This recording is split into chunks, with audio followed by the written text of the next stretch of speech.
തെരഞ്ഞെടുപ്പ് അടുത്തതോടെ സ്ഥാനാർത്ഥിത്വത്തിനായി കോൺഗ്രസിൽ അഭിപ്രായ ഭിന്നതകളും പൊട്ടിത്തെറികളും ഉടലെടുത്തിരിക്കുകയാണ്.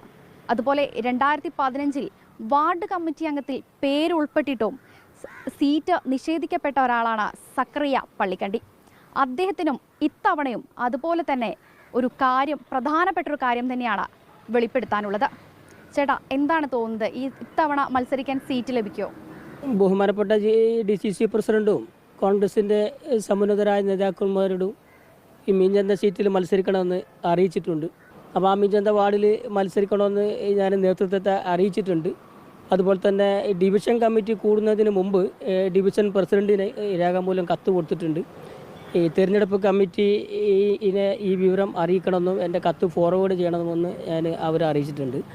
പിന്നെ ഈ 2015 വാർഡ് കമ്മിറ്റിയിൽ പേര് വന്നിട്ടും അന്ന് പൂർണ്ണമായിട്ടും വാർഡ് കമ്മിറ്റിയിലുള്ള ആരെയും മത്സരിപ്പിക്കാതെ അന്നൊരു KPCC ജനറൽ സെക്രട്ടറിയാണ് അവിടെ ചാലപ്പുറം ഡിവിഷനിൽ മത്സരിച്ചത്. എന്തുകൊണ്ട് അങ്ങനെ വന്നത്? അത് യഥാർത്ഥത്തിൽ അന്ന് ആ വാർഡിൽ 5 വർഷം പ്രവർത്തിച്ച് പരിചയമുള്ള ഒരു വ്യക്തിയായിരുന്നു ഞാൻ. അന്ന് 500ഓളം വാർദ്ധക്യകാല പെൻഷൻ അദാലത്തിലൂടെ ആ പ്രദേശത്തുള്ള ആളുകൾക്ക്, ചാലപ്പുറം അതുപോലെ റെയിലിൻ്റെ പടിഞ്ഞാറ് ഭാഗത്തുള്ള ആളുകൾക്ക് വാങ്ങിക്കൊടുക്കുവാൻ ഞാൻ അദാലത്ത് നടത്തിയിട്ടാണ്, അന്നത്തെ കൗൺസിലറുടെ നേതൃത്വത്തിൽ അദാലത്ത് നടത്തിയിട്ടാണ് അതൊക്കെ വാങ്ങിക്കൊടുത്തത്. അപ്പം ശരിക്കും പാർട്ടി നമ്മളെ അന്ന് പരിഗണിക്കണമായിരുന്നു. അന്ന് ഒരു KPCC ജനറൽ സെക്രട്ടറിയാണ് അവിടെ മത്സരിപ്പിച്ചത്. 1988 മുതൽ വിദ്യാർത്ഥി രാഷ്ട്രീയത്തിലൂടെയാണ് ഞാൻ രംഗത്ത് വരുന്നത്. അന്ന് ബഹുമാനപ്പെട്ട KC വേണുഗോപാൽ അന്ന് KSUവിൻ്റെ സംസ്ഥാന പ്രസിഡന്റാണ്. അന്ന് KSUയുടെ താലൂക്ക് സെക്രട്ടറി ആയിട്ടും യൂണിറ്റ് സെക്രട്ടറി ആയിട്ടുമാണ് ഞാൻ പൊതുരംഗത്ത് വരുന്നത്. അന്ന് തൊട്ടിട്ട് നിറഞ്ഞ് നിൽക്കുകയാണ് പൊളിറ്റിക്സിൽ.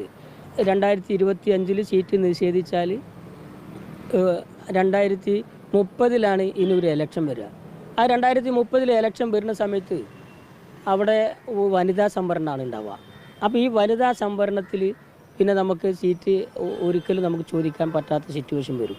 അപ്പോൾ ഒരു സാധാരണ ഒരു രാഷ്ട്രീയക്കാരൻ എന്ന നിലക്ക്, ഒരു പൊതുപ്രവർത്തകൻ എന്ന നിലക്ക് നമ്മുടെ അവകാശങ്ങൾ യഥാർത്ഥത്തിൽ നേതൃത്വം നിഷേധിക്കപ്പെടുകയാണ് ചെയ്യുക. പിന്നെ ഇന്നലെ വരുന്ന ആളുകൾക്ക് ഒരു പ്രത്യേക താല്പര്യം എടുത്തുകൊണ്ട് പലരെയും മത്സരിപ്പിച്ചിട്ടുണ്ട്. ചെറിയ കാലയളവിനുള്ളിൽ പാർട്ടിയിലേക്ക് കടന്നു വന്ന പലരും മത്സരിച്ചു. പലർക്കും പല ഉത്തരവാദിത്തപ്പെട്ട സ്ഥാനങ്ങൾ നൽകി.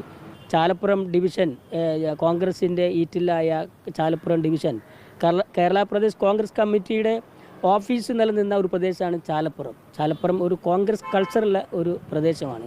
അതാണ് ഘടകകക്ഷിക്ക് കൊടുത്തത്. അതുപോലെ തന്നെ 2010 പന്ന്യങ്കര ഡിവിഷൻ ഒറ്റത്തവണ എന്ന് പറഞ്ഞിട്ട് കോൺഗ്രസിൽ നിന്ന് പിടിച്ചെടുത്തുകൊണ്ട് ഉയർത്തിക്കാട്ടാനുള്ള ഒരു സ്ഥാനാർത്ഥി പോലും ഇല്ലാത്ത സ്ഥലത്താണ് നമ്മുടെ സീറ്റുകളൊക്കെ ഘടകകക്ഷിക്ക് കൊടുത്തത്. അപ്പോൾ കോൺഗ്രസ് ദുർബലപ്പെടും. കോൺഗ്രസിൻ്റെ പ്രവർത്തകർക്ക് മാനസികമായിട്ട് വലിയ പ്രയാസം ഉണ്ടാക്കും. 2015 സീറ്റ് നിഷേധിച്ചു എന്ന് പറയണ്ടായി. അതിനുശേഷം അതൃപ്തി അറിയിച്ചിട്ടുണ്ടായിരുന്നോ? ബഹുമാനപ്പെട്ട KC അബുവാണ് അന്നത്തെ DCC പ്രസിഡന്റ്. അദ്ദേഹത്തിന് നീരസം അന്ന് അറിയിച്ചതാണ്. അതിലേറെ പ്രയാസം എന്താണെന്ന് വെച്ചാൽ ഈ വാർഡ് കമ്മിറ്റിയിൽ പേര് വന്നപ്പോൾ ഈ മത്സരിക്കാൻ വന്ന സ്ഥാനാർത്ഥി KPCC ജനറൽ സെക്രട്ടറി എന്ന നിലക്ക് അദ്ദേഹത്തിനാണ് ഞാൻ ആദ്യമായിട്ട് സന്ദർശിച്ചിട്ട് ചാലപ്പുറം ഡിവിഷനിൽ പേര് പരിഗണിച്ചിട്ടുണ്ട് വാർഡ് കമ്മിറ്റിയിൽ സഹായിക്കണം എന്ന് പറഞ്ഞ് ഞാൻ ചെല്ലുന്നത്. അദ്ദേഹം തന്നെയാണ് ഒരു മടിയും കൂടാതെ അവിടെ വന്നിട്ട് മത്സരിക്കാൻ തയ്യാറായതെന്നാണ് വലിയ പ്രയാസം തന്നെ. കാരണം പലരുടെയും സമ്മർദ്ദത്തിന്, ഇപ്പോൾ ഘടകകക്ഷികളുടെ സമ്മർദ്ദത്തിന് വഴങ്ങിയിട്ടായിരിക്കണം ഇത്തരം നിലപാടുകൾ സ്വീകരിച്ചിട്ടുണ്ടാകുക. ഇന്ന് അത്ര തന്നെ പഠിക്കുന്നുണ്ടോ എന്ന് നമ്മൾ സംശയമാണ്. അതിന് ഏറ്റവും വലിയ ഉദാഹരണമാണ് ചാലപ്പുറം വിട്ടുകൊടുത്തതും, പന്ന്യങ്കര ഡിവിഷൻ വിട്ടുകൊടുത്തതും, കോവൂർ ഡിവിഷൻ വിട്ടുകൊടുത്തതും. ഇത്തവണ സീറ്റ് ലഭിച്ചില്ലെങ്കിൽ എന്തായിരിക്കും അടുത്ത നടപടി? ഈ ചോദ്യം നേരത്തെ ഞാൻ 2015 കേട്ട ഒരു ചോദ്യമാണ്. അന്ന് ഈ വാർഡ് കമ്മിറ്റിയിൽ പേര് വന്നിട്ടും ഈ സീറ്റ് കിട്ടിയിട്ടില്ലെങ്കിൽ എന്ത് ചെയ്യുമെന്ന ഒരു ചോദ്യം അന്ന് തൊട്ട് ഇന്നും ഒരു സാധാരണ കോൺഗ്രസ്സുകാരനായിട്ട് നിലനിന്നിട്ടുണ്ട്. എന്താണ് ഇനി സീറ്റ് ലഭിച്ചില്ലെങ്കിൽ എന്തായിരിക്കും തീരുമാനം? അതായത് പാർട്ടിക്കാരനായി തന്നെ ഇവിടെ ഉണ്ടാകും എന്നുള്ളതാണ്. അതോടൊപ്പം തന്നെ താങ്കളുടെ ഒരു ഫേസ്ബുക്ക് പോസ്റ്റ് ഉണ്ടായിരുന്നു, പക്ഷെ പിന്നീട് അത് പിൻവലിക്കുകയും ചെയ്തു. അതിൻ്റെ പിന്നിലുള്ള ഒരു വൈകാരിക നിമിഷം എന്തായിരുന്നു?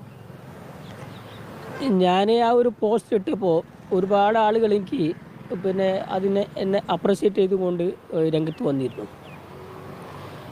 അർഹതപ്പെട്ടതാണെന്നും മത്സരിക്കാൻ യോഗ്യനാണെന്നും മത്സരിക്കണം എന്നൊക്കെ പറഞ്ഞിട്ട് പേഴ്സണലായിട്ട് ഒരുപാട് ആളുകൾ എനിക്ക് ഫോണിൽ എന്നെ വിളിച്ചിരുന്നു. അപ്പോൾ നമ്മൾ ഒരു പോസ്റ്റ് ഇട്ട് പിന്നെ ഒരു സീറ്റ് മോഹിയായി പോകണ്ട എന്ന് കരുതിയിട്ടാണ് യഥാർത്ഥത്തിൽ ഞാൻ ഇത് പിൻവലിച്ചിട്ടുള്ളത്. പിന്നെ പാർട്ടിക്ക് ഇന്ത്യൻ നാഷണൽ കോൺഗ്രസ് എന്ന ഒരു വലിയ മഹത്തായ പാർട്ടിക്ക് അതുകൊണ്ട് ഒരു ക്ഷീണം ഉണ്ടാകരുതാണ് അതിലൂടെ ഞാൻ മനസ്സിലാക്കിയത്. താങ്കളുടെ പ്രധാനപ്പെട്ട ഒരു ലക്ഷ്യം എന്താണ് നിലവിൽ? ഇനി ഒരു സീറ്റ് ലഭിക്കുകയാണെങ്കിൽ എന്താക്കണം, അല്ലെങ്കിൽ ഈ ഒരു പഞ്ചായത്തിനെ തന്നെ അല്ലെങ്കിൽ താങ്കളുടെ ഡിവിഷനെ തന്നെ ഈ മാറ്റിമറിക്കണം, അല്ലെങ്കിൽ എന്താണ് ശരിക്കും താങ്കളുടെ ലക്ഷ്യം എന്താണ്? ആ ഭാഗത്തൊക്കെ ഒരുപാട് സാധാരണക്കാരായ ആളുകൾ താമസിക്കുന്ന പ്രദേശമാണ്. ഒരുപാട് വികസനങ്ങൾ അവിടെ വരേണ്ടതുണ്ട്.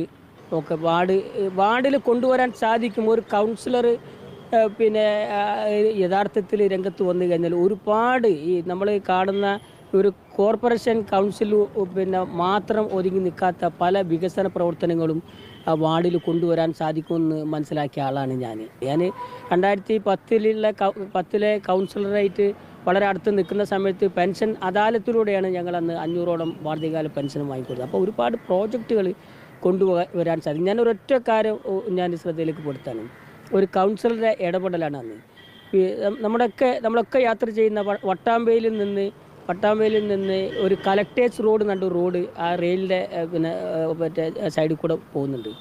അന്നത്തെ കൗൺസിലറുടെ ഒരു ഇടപെടലാണ് ആ റോഡ് വന്നത്.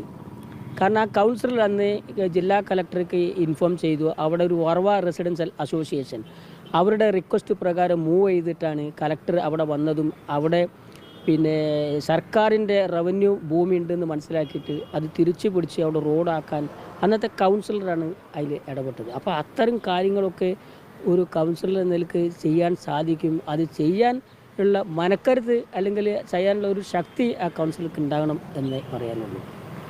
തീർച്ചയായും വാർഡ് കമ്മിറ്റിയിലടക്കം പേരുകൾ വന്നിട്ടും ഇത്തരത്തിൽ സീറ്റുകൾ നിഷേധിക്കപ്പെട്ട ഒരുപാട് ആളുകളാണ് കോൺഗ്രസിൽ നിലവിലുള്ളത്. അതുകൊണ്ട് തന്നെ ഇത്തരത്തിലുള്ള ആളുകൾക്ക് പ്രധാനമായും